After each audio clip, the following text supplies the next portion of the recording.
Cold-blooded. That's the nothing personal word of the day. It is Wednesday, October 25th, 2023. Cold-blooded is exactly what the Arizona Diamondbacks were as they went into Philadelphia and won a Game 7 on the road. An unlikely result when everyone in the country thought the Phillies would win this series, including me. Everyone in the country, when the Phillies won the first two games at Citizens Bank Park, and everyone said no one can win there. This series is over, including me.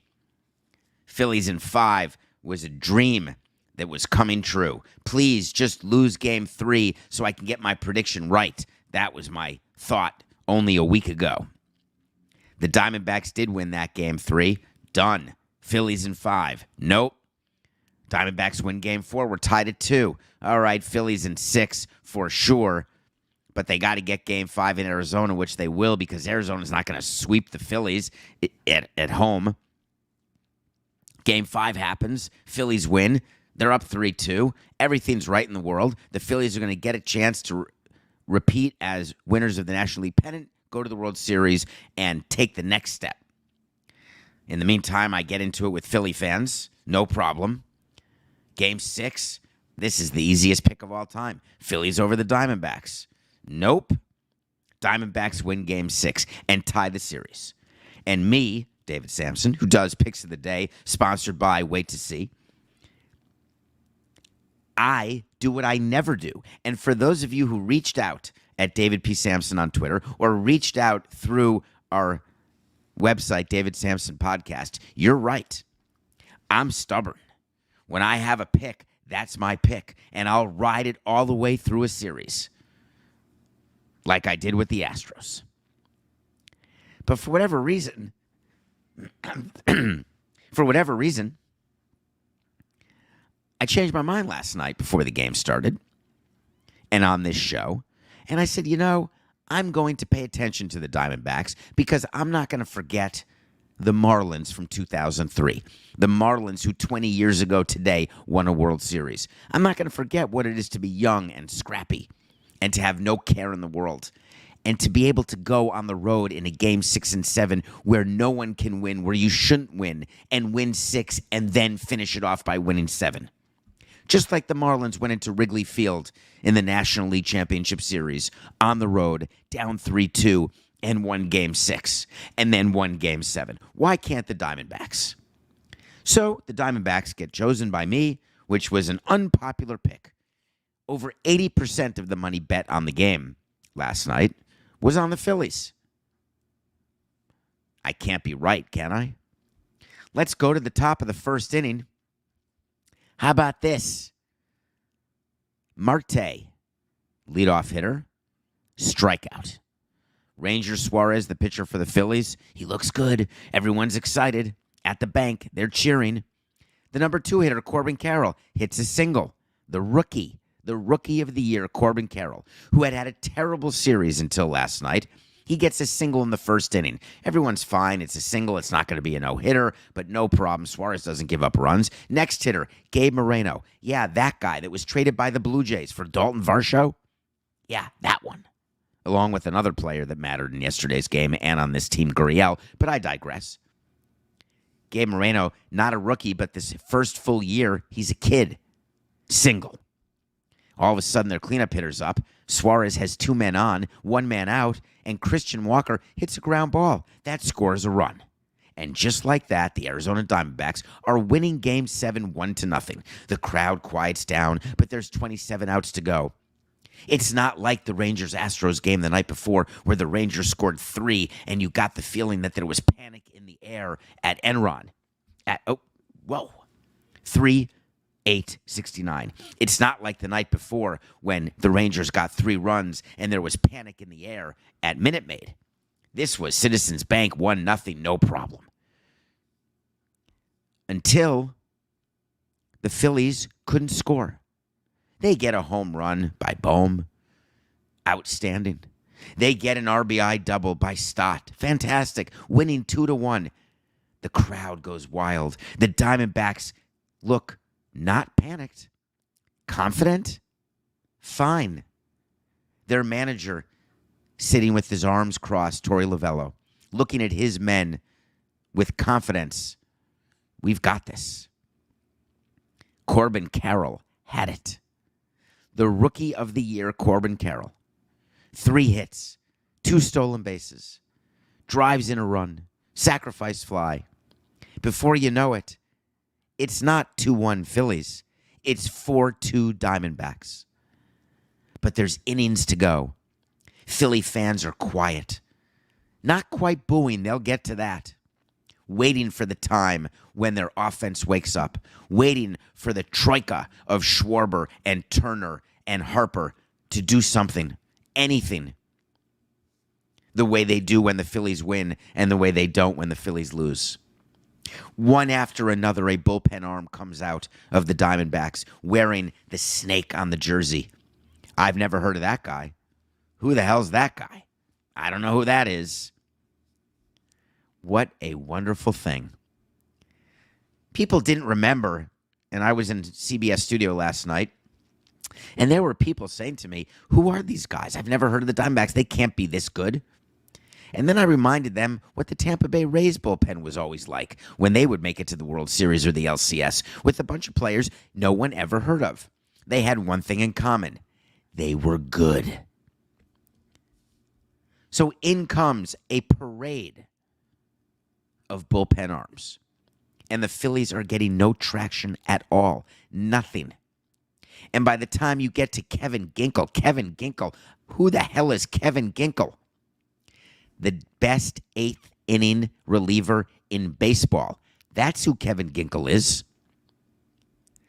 How about 9 innings pitched, 6 hits, no runs, 13 Ks, 2 walks? You can't score on him. Kevin Ginkel comes in the 7th, gets the most important out of the game because Citizens Bank Park, no one's leaving yet, not like the Houston game. Because if you've got Bryce Harper at the plate, you know you've got a chance. Just get a runner on base. Let him tie the game. That's all we want. And then Bryce Harper comes to the plate not with 1, but with 2 runners on. Bryce Harper has a chance to not just tie the game, but to bring the Phillies back to the World Series. He looks at Kevin Ginkel. Kevin Ginkel looks at him, not shaking in his shoes, not nervous, not grabbing the ball and letting go late. Pitcher, side note, Coca. You know when pitchers are overwhelmed by the moment, when they lose their command, and they lose their command when they lose their release point. And you lose your release point if you hold on to the ball too short or too long. It sounds crazy, but you have to release the ball at the exact same point in order to get the pitch where you want it and to spin how you want it. And when you see wild pitches or when you see curveballs that are in the dirt, we call them like 58-footers, that bounce before the plate, it just means they're being released at the wrong time in the wrong place. Not Kevin Ginkel. Kevin Ginkel, no moment's too big for him. He releases a high fastball.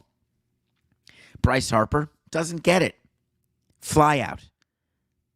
The Philly fans look because they were expecting Bryce Harper to get it done. Bryce Harper will tell you after the game, I let myself down, I let my team down, I let my city down. I should have gotten it done, and I didn't get it done. Because the advantage is always going to be to the pitcher.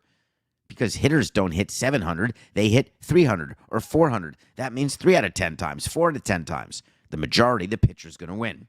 It just doesn't always feel that way. So after the 7th inning, where Ginkel comes in and gets that out, he comes back out in the 8th, and Ginkel goes 1-2-3. The Philadelphia Phillies are 3 outs away from being eliminated. Who's Arizona going to bring in? Do they bring in Zach Gallen, their number 1 starter? Very common, where you have starters finish games in the postseason. No. How about the trade deadline acquisition that no one talked about, including me, from the Seattle Mariners? Some guy named Paul Sewald. Yeah, he was pretty good for the Mariners, and the Mariners were in playoff position, but for whatever reason, guess what? They traded him to the Diamondbacks. And he comes to the Diamondbacks, and he's good, but still, no one's heard of him. It's the Diamondbacks. So here's what Paul Sewald's done this postseason. Locked it up. 8 innings pitched. 3 hits. Donut. No runs. 11 strikeouts. 1 walk. Does that sound familiar? When you have an eighth and ninth inning tandem that goes 17 innings with 9 hits and no runs, 24 Ks and 3 walks, here's what's going to happen. You're going to win a lot of games. You're not going to blow saves.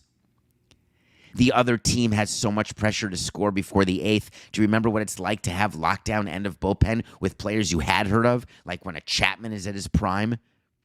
The game's cut short, and that's what the Diamondbacks have been able to do. And they win Game 7. Corbin Carroll gets a fly ball to right field to end the game by pinch hitter Jake Cave, and he smiles as the ball is coming down, knowing that they had come back and done the improbable. Unless you listen to Nothing Personal, where not only did I pick the Diamondbacks, but I've been telling you for a week and a half a stat that is the craziest stat of all time, which is any team that beats the Milwaukee Brewers in the postseason wins the pennant. It's insane. And it's true. The Diamondbacks swept the Brewers in the wild card. You may not remember it. It was a month ago, 3 weeks ago, 22 days ago. But once they beat the Brewers, that's it. It was written in the stars. Excuse me. Thank you. Did I get that mute in time before the sneeze? It was written in the stars that the Diamondbacks would beat the Dodgers and then beat the Phillies. Corbin Carroll, with one of the great Game 7 performances of all time, he cedes the MVP trophy to Marte, who struck out 4 times, but still is the leader, the longest tenured Diamondback. Had a great series, hit over 300. He had the walk-off that got the Diamondbacks back in the series. And the only people who were surprised were the Phillies fans, because they weren't paying attention. They weren't paying attention to what was going on with Harper and Schwarber and Turner. They weren't paying attention to the fact that those 3, when all they needed was 1 win at Citizens Bank to keep that fan base happy, to get the boo birds away, and to show once again that Philly fans are the greatest, they went 1 for 20. Bryce Harper, in the 4 losses in this series, donut. 0 for 12 with 4 walks. We told you the keys to the game, both on CBS Sports, HQ, pre- and post-game, and also on Nothing Personal. There's a player on a team, you don't let them beat you. The Diamondbacks decided that Bryce Harper was not going to beat them. Because Bryce Harper, when the Phillies won 3 games, he was hitting just under 500. He went 5 for 11 with 2 home runs, scored 5 runs. That's letting a player beat you. They locked it. So then you have to go to the clubhouse, and you got to hear what the Phillies have to say. Bryce Harper continued to be a leader. He continued to prove to me that he has become the type of player who exactly you'd want on your team, and he wore it, and he wore it correctly. He didn't do an Alex Bohm throwing his bat and breaking his bat and all that eyewash when Bohm made the out in the 8th inning. Remember that, when he ripped his bat in the dugout, throwing shards everywhere? I hated when players did that. I really did, because wood chips get everywhere. And then the broken bat you have to give to Major League Baseball because they examine how did it break. Normally when it breaks at the plate, that's when they want to really test it, because they don't want shards going everywhere. But even when players go crazy, it goes to MLB. He goes crazy. His bat breaks everywhere. Dude, give me a break. Sit down. Take a look at Harper. Harper makes out, goes to the dugout, understands this is baseball. And he said it. He said, I just missed it. Not being able to come through in that moment, he's talking about the 7th inning, just devastation for me. I let my team down. I let the city of Philadelphia down.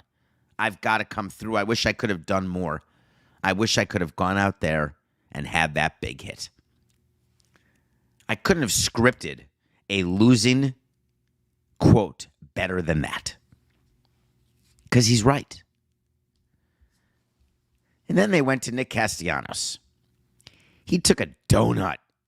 He got 1 hit when the LCS started. Game 1, maybe his first at-bat in the LCS. And guess what he did after? Nada. Over. He said, we underachieved as a team. It's a frustrating way for the season to end. That's not it. The Phillies didn't underachieve. Nobody underachieves by going to Game 7 of the LCS. It's disrespectful to the Diamondbacks to say you underachieved. Now, was your goal to get back to the World Series the way you did last year and take it the next step and win the World Series? Of course. Teams don't often repeat as World Series participants. Now, they looked back at the Royals, who made it to the World Series, lost, then made it back and won. There are many opportunities to look at a team who's had a run of success with LCSs. I get it. But that's not underachieving when you don't achieve that. The expectation up 2-0, I'm better with that. When you're up 2-0, you can't close a series down when the odds are in your favor. 36 out of 39 teams up 2-0 win, 80%, whatever the number is. Number of teams who lose games 6 and 7 at home when you come home up 3-2 the way the Cubs did. It doesn't happen often. I'm good with saying that we blew it. I'm good with saying we had a great opportunity to get back to the World Series and didn't take advantage, but don't tell me you underachieved. So the Diamondbacks get on a plane today, and they're not going all the way cross country to Phoenix. They're only going halfway. They're going to get to Arlington today, and then they're going to have a workout tomorrow, and then they're going to play Game 1 of the World Series Friday night. We will have a full preview of the World Series on Friday's show with our predictions, with our picks. For those of you who are going to read all over today, all the tweets and all the comments, what a nightmare World Series this is for Major League Baseball, for Fox, what a disaster having Phoenix and Texas, 2 wild card teams, 2 teams that no one cares about. Fox and MLB are good. Would they have preferred Yankees-Dodgers? Yes. Would they prefer the Phillies over the Diamondbacks? Yes. Would they have preferred the Astros over the Rangers? Debatable. It's more 50-50. The Astros are the villains. There's a lot of attention on them, but it's new blood is good. But once a series is decided, MLB and Fox lean in and are going to tell stories. And you are going to learn stories by watching the World Series about these Diamondbacks players, about these Rangers players, about the money the Rangers spent, about the payroll size of the Diamondbacks and how small it is and how they've succeeded. I can't wait for all of you to learn these stories and learn these teams because they're fun, and it's going to be one hell of a series. Okay. Before we go to something else that I'm going to talk about, because today's October 25th, I learned something once I was done in baseball in 2017, and I knew I was going to join the media side. And I met Coca, and we started to get to know each other, and then he became the producer of Nothing Personal, which debuted on October 14th of 2019. A couple things that you just need to know. When the red light's on, people are listening. Even if you think your audience is 5 people, it's not. And you have an opportunity to have every day be your last. No self-inflicted wounds. That's the lesson. Don't ever ring a bell that you can't unring. Don't open the tube of toothpaste, squeeze it out, and try to get the toothpaste back in. I mean, I could draw this out. I could give you 5 more. 5 more of these. What am I talking about? Chris Mad Dog Russo. That rat bastard, he came out before Game 6. Now, regardless of what you think of him as a personality, as a talent, my issue with him always was only as a MLB executive. I didn't think that he was necessarily nice to teams that I was a part of and other teams that other friends of mine were a part of. But be that as it may, Chris Russo comes out before Game 6 and says, if the Diamondbacks win Game 6 and 7, I will retire. He actually said that. That's a violation of Coca's lesson number 69. You never say something unless you're prepared to do it. Don't make a promise unless you're prepared to follow through. Don't say, if the Diamondbacks win game 6 and 7, I will do the show naked. I mean, that sounds funny. Unless you're not willing to do the show naked, and then you look like an idiot. Remember when I said, COVID, we're going to grow beards until this game starts up again. Coke and I talked about it, and we were both willing to grow beards regardless of how it was going to look. And I wish that you could see a picture right now, if you're watching on YouTube. We'll maybe have one for tomorrow, of what it looked like when Coke and I had full beards because MLB was shut down because of COVID. That's a promise you can make and you can follow through. But to promise you're going to retire, well, the odds of Diamondbacks winning game 6 and 7, it's not going to happen. It's impossible. This is sports.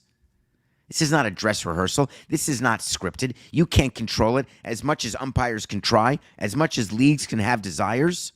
Guess what? The Diamondbacks won 6 and 7. I'm waiting for a statement from Chris Russo. I'm waiting for him to tell you I was kidding. I'm waiting for him to tell you, oh, I didn't say how long. I'm going to be retired for a day. Maybe he had a week vacation planned anyway. I find it to be complete horse hockey. If you're going to say something, do it. Otherwise, what credibility exactly do you have? So we'll find out. All right, next. Ooh, Coca. How about some music, please? You know what I want? I want to talk to Samson. So you want to talk to Samson. I want to give a thank you to all the people with all the questions on davidsamsonpodcast.com.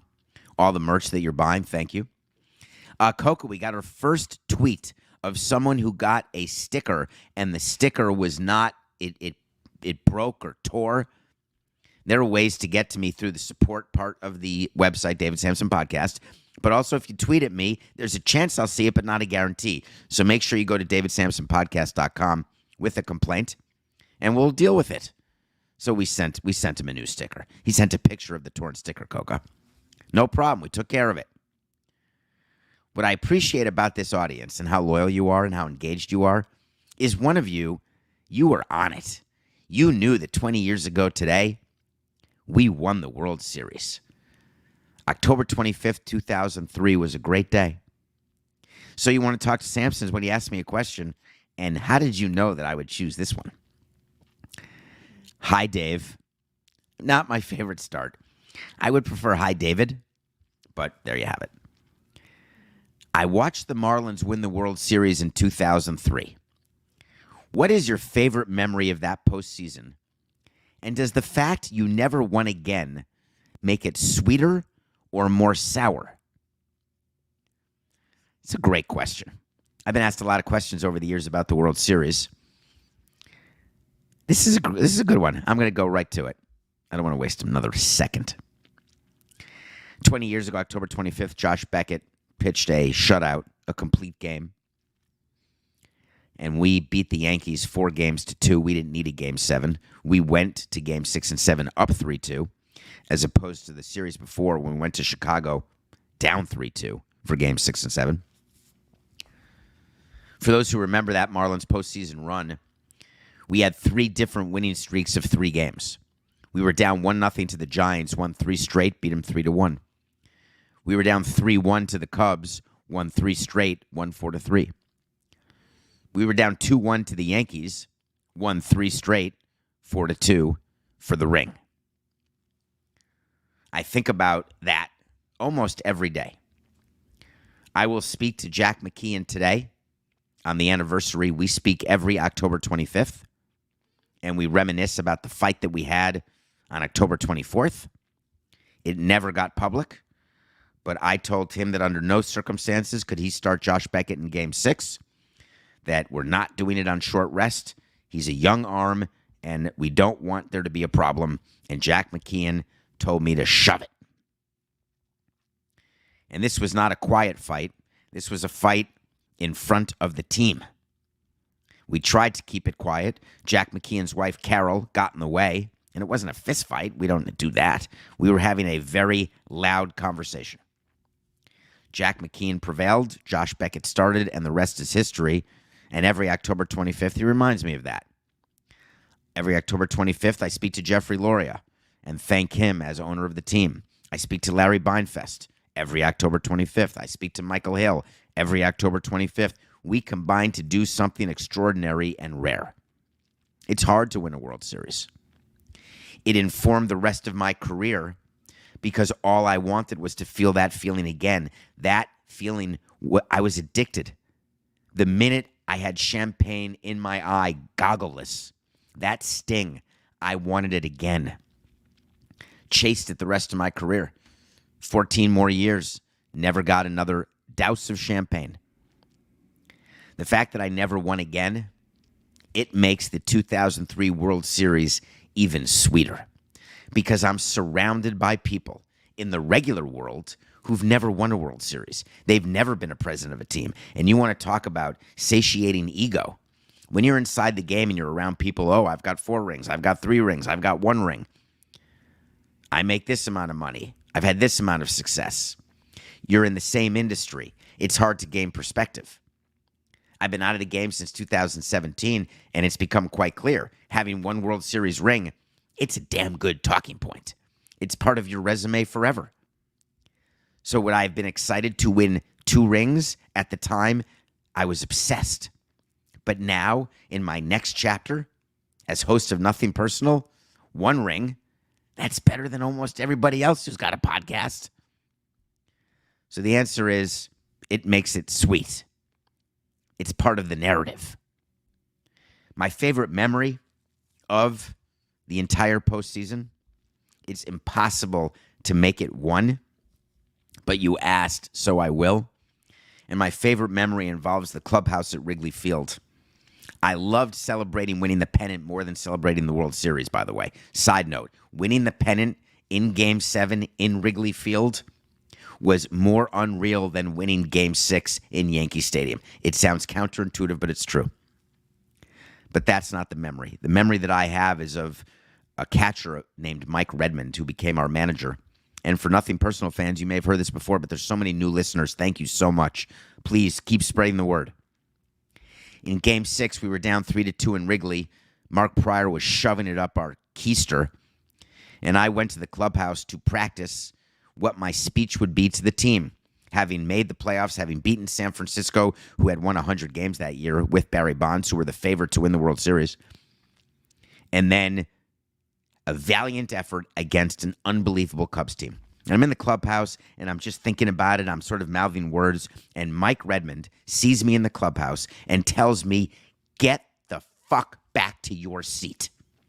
He was loud, he was angry, and he was pissed. He said, we will win this game. We were down 3-0 in the 8th inning.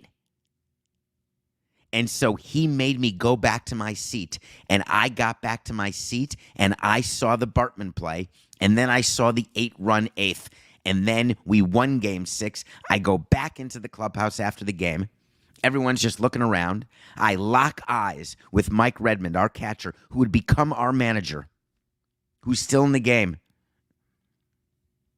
And I looked at him, he looked at me, and he gave me that crooked smile that he has.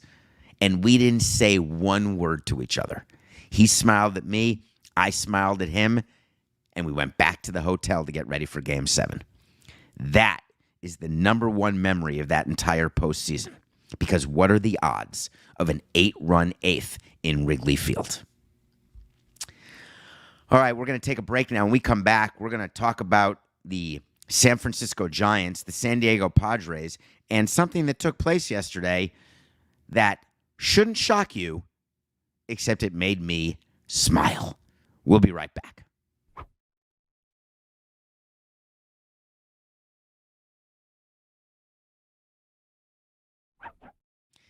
Welcome back to Nothing Personal. It's David Samson. How are you? Thank you for being with us. We still have 15 minutes to go, and I haven't spoken about A.J. Preller yet. Somehow the Padres made the news on a day that there was a Game 7 that didn't involve them. Keep it zipped. You're leaking out that there's a major announcement in San Francisco. don't like it. I don't want to hear from the Giants. I don't want to hear from the Padres. I want the focus on the Diamondbacks and the Phillies. But word gets out that there's a big announcement coming out of San Francisco. I wonder what that could be. Bob Melvin is going to be named the manager of the San Francisco Giants today. Bob Melvin is the manager of the Padres. Not anymore. Bob Melvin lost the power struggle to A.J. Preller in the biggest upset of this postseason. Now, smart people will say, David, that's not an upset. You know that you told us, the owner is committed to A.J. Preller, the GM. Somehow, maybe there's photos in a drawer. Whatever there is, there's a level of commitment that makes a 50-year-old marriage look like nothing. Preller's got nothing done with the Padres whatsoever, goes manager to manager to manager, and keeps surviving underperformance. It's incredible. He's got more job security than a Supreme Court justice. Running Bob Melvin out of town? Absurd. So the Giants are going to announce Bob Melvin, and they're going to spin a yarn to you because they have to make it look good to baseball and look good to the fans, but you're not going to buy it. When Bob Melvin answers the question and says, it's been a very good 48 hours. I sat with them and I gained a level of comfort, and I thought it was in the best interest to join this team and lead this team going forward. And together we will all say, horse hockey. If you think that the San Francisco Giants sat down with Bob Melvin for the first time after they got permission from the Padres and then decided in a very short period of time, 48 hours, he's our guy, we're going to hire him, then you're not paying attention. The minute they asked permission to interview Bob Melvin was the minute after they knew they were hiring Bob Melvin and knew that San Diego was going to give permission. They have to make it look like they didn't violate MLB rules. The Giants couldn't look like they were tampering. The Padres couldn't look like they were getting rid of Melvin and pushing him out the door. Do you think when we got permission to interview Ozzie Guillen, do you think that just happened? We'd been talking to Reinsdorf about Ozzie Guillen for months during 2011. Our owner had told us we're hiring Ozzie Guillen. That was it. We negotiated a contract with Ozzie Guillen. There wasn't an interview process. It was a coronation. Didn't exactly work out. And Ozzie actually told us it wasn't going to work out. My bad. Ozzie Guillen, side note, Coca, he actually sat across the table from me and said, "You're not offering me 4 years, are you?" Meanwhile, our owner had said, we're giving him 4 years. I said, Ozzie, you know very well you're getting 4 years because Jeffrey said you're getting 4 years. And Ozzie said, I wouldn't give me 4 years. I said, Ozzie, you're just stealing money from Jeffrey. Why didn't you say, no, give me 3. I don't need 4. I don't think he knew we were going to fire him after 1. But holy crikeys. I'm trying to think over 18 years, were we ever only paying one manager? I actually do not think there was a time when we were paying only one manager. I'll have to go back and think about it. So Bob Melvin will join the Giants today, and he'll have a press conference, and he'll talk about the excitement of joining a team, how a team in that division, he knows them well, come home by the bay when the lights go on. He and Steve Perry together are going to get it done. It all makes perfect sense. I want to hear from Preller. I want to hear that you took a franchise that had continuity, where the manager was Bochy and Black. That's the Padres. For 20 years, 2 managers, Bruce Bochy, Bud Black. What do they have in common? Yeah, Bruce Bochy's still managing in the World Series. Bud Black still recherché by any team who wants to win. Hugely successful with the A's, and then not successful with the Padres. He won with a team with a low payroll, goes to a team with tons of payroll, doesn't win. What did the Padres have that the A's didn't? Oh, let me think. A good front office. Since 2014, Preller's been the GM. I'm just going to read names if you don't mind. Bud Black, good one. Dave Roberts, 1 game, counts. You guys count Brandon Hyde as one of my managers. Pat Murphy, Andy Green, Rod Barajas. What do these have in common so far? Jace Tingler, baby. and then Bob Melvin. Those are all the managers the Prellers had. Now, don't get me wrong. I'm not criticizing someone for having a bunch of managers because, hey, I live in a glass house. But I am asking, how is it that you keep the same GM and you keep the same type of manager? Green, Barajas, Tingler, and then Melvin? That was supposed to be the one that worked. Melvin was supposed to be the one who came with gravitas, with veteran presence. How come he didn't get along with Preller? Because Melvin maybe wanted his own say? Think he understood how to run a clubhouse? What the Padres do next is going to be fascinating because they've got payroll issues, they've got debt issues, they've got losing money issues, and they've got GM issues. And now they've got to go get a new manager. Just wait. It'll be some internal candidate, and it'll be another first-time manager because Preller is going to say to Seidler, hey, look, we tried it your way. We brought in Melvin. Let's go back to my way, bringing in first-time guys who I've got holding like a puppet. Meanwhile, this morning, the Diamondbacks, you'd think are the happiest people in town because they're going to the World Series. The happiest person in the world, in the baseball world, is Bob Melvin. He got out. Now, of course, the Giants announced a huge announcement in a press conference today. Maybe they're announcing a naming rights deal. Yesterday, we picked the Diamondbacks over the Phillies. Hope that you did that because that was plus money, Coca. That was a win. And then, side by side, I was watching the Lakers and the Nuggets. Not happy. Lakers +5 was not enough. I really thought, if you look at those rings, ring day. Do you know, I don't have my ring with me. I'm wearing it on the set for CBS throughout the World Series now. I started wearing it during the Game 7s just because I want everyone to realize that's what players are playing for. That's what the Rangers and D-backs are playing for. And since the ring of '03, a lot of the rings are big, gaudy. Do you have that with a word you can't say, Coca? Gaudy. Big. Look better on bigger guys than they do on a guy who's 65 inches.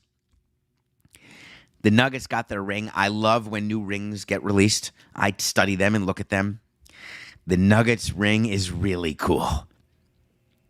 They gave them out, and I assumed there'd be some sort of ring fatigue, banner fatigue, and then I forgot to realize that it's Jokic and the Nuggets, and they're really good. So I'm sorry about that pick. I don't see how the Nuggets and Jokic, unless he gets hurt, I do not see how they do not repeat. I just don't see it. What did I have? The Celtics over the Nuggets in the NBA Finals yesterday? Was that my prediction? Or was it Nuggets over the Celtics? I can't remember, Coca. Either way, let's go to tonight's pick. We're 154 and 154. We are going to take the Celtics giving a field goal to the Knicks at Madison Square Garden. The Knicks have their opener. The Celtics come in with Holiday. Hey, it will be all right. Porzingis, Tatum, Brown, and they're smartless. And they're still better than the Knicks. The Celtics are better than just about anybody in the Eastern Conference. Maybe the Bucks can play with them, but not the Knicks. Very frustrating to start a season at the Garden, knowing you can't win. I wonder whether James Dolan will go to the U2 show tonight or go to the Knick game tonight. Because he could go one of two places. He's going to be reminded of Vegas when he looks at the court at Madison Square Garden in New York, the world's most famous arena. Yesterday it was announced that the Knicks got their jersey sponsor. It's the Sphere. Yes, the Sphere is owned by Dolan. He's paying himself. I love that.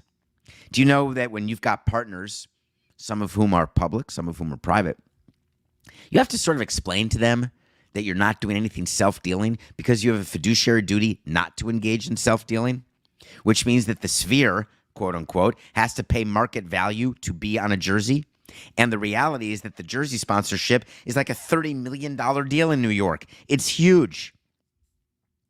Do you think the Sphere needs recognition as a jersey sponsor? What was Dolan thinking? The Sphere has its own marketing and PR.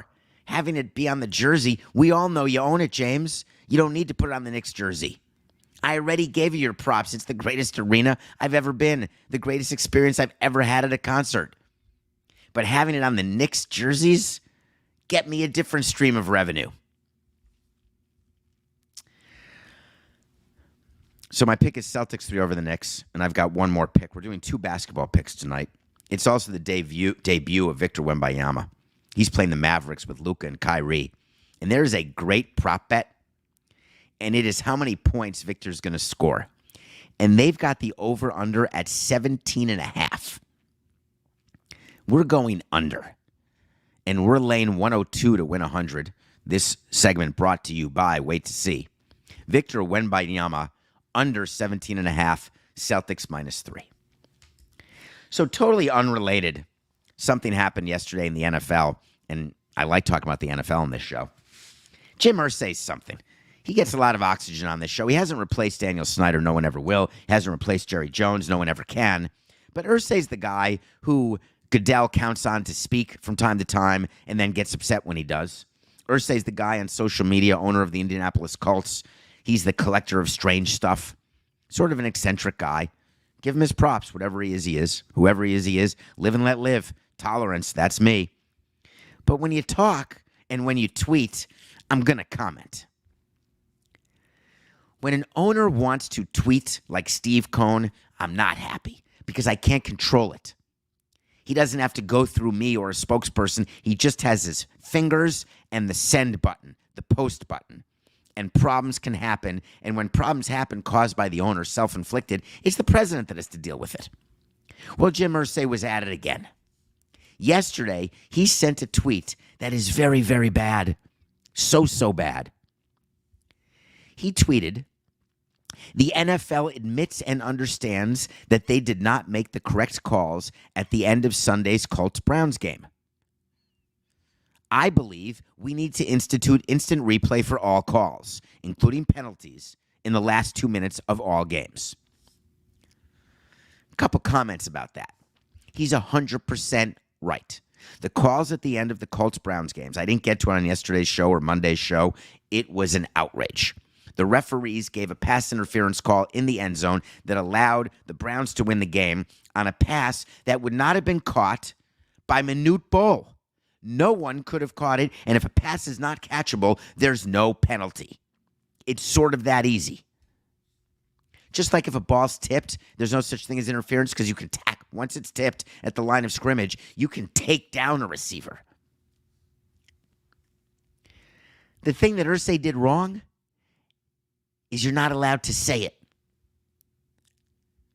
You can leak it, but don't attach your name to it. The fact that the NFL looks at all officiating is the same as Major League Baseball looking at all umpiring, or the NFL or the NBA looking at all of its officiating. Of course they do. And there are reports about mistakes that are made by NBA officials, by NFL officials, and by MLB umpires. But those mistakes are supposed to be kept in-house. They are dealt with internally. There is a specific rule in the NFL that you are not allowed to publicize the results of these meetings, the results of which are when there are mistakes made on the field. The team gets called, the mea culpa, hey, we're sorry, we got that one wrong. And my answer always was, hey, Joe, yeah, you did get that wrong. Can we appeal? Are you going to uphold our protest? Can we get rid of the L that we have attached to us? And the answer is no. Well, it's not really that big a help then. You're the owner of the Colts. You don't feel better. It's not a moral victory. Hey, we got the call wrong. Sorry. Good luck. That doesn't feel right. But you're not allowed to publicize it. And Irsay did. And Irsay is going to get in trouble. The toughest part that Roger Goodell has to deal with his new 3-year, $200 million extension is that he has to do the owner's bidding, but he has to be consistent in how he treats certain owners because everybody's watching. He needs to have at least a modicum of credibility. And when you use Irsay to do certain things because of the way he is, that he becomes the perfect pass-through for certain messages, you can't not discipline him when he goes too far. It's sort of like riling up your kids before bedtime and then yelling at them because they can't fall asleep, or giving them a pound of sugar or ice cream right before bedtime and saying, Why isn't Goodnight Moon working tonight? It's your fault. You self-inflicted. Goodell created Irsay, and now he's going to have to do something to have him taken down a notch. It is a very bad look what Irsay did, and he's going to get fined for his actions. The way Adam Silver fines Mark Cuban. The way Major League Baseball would like to fine certain people who tweet or who speak publicly. I'll give you a wait to see, and it's official, which means we'll revisit it. We keep track of it. It's on a document that's on davidsamsonpodcast.com. Jim Irsay will get fined by the NFL for the tweet that he sent giving you, that's so sloppy, Coca. Here we go. Ready? Wipe it. 1 second, please. 4869. Wait to see. Jim Irsay will get fined by the NFL because the NFL cannot have owners publicly acknowledging the mistakes that everyone saw happen, agrees happens, and would like not to happen. Should there be replay in the last 2 minutes? You bet your bippy. But will Irsay get fined? Indeed he will. Wait to see. That's it for the show. We'll be back tomorrow live 8 a.m. on the Nothing Personal with David Samson YouTube channel. In the meantime, it's just business. This is Nothing Personal.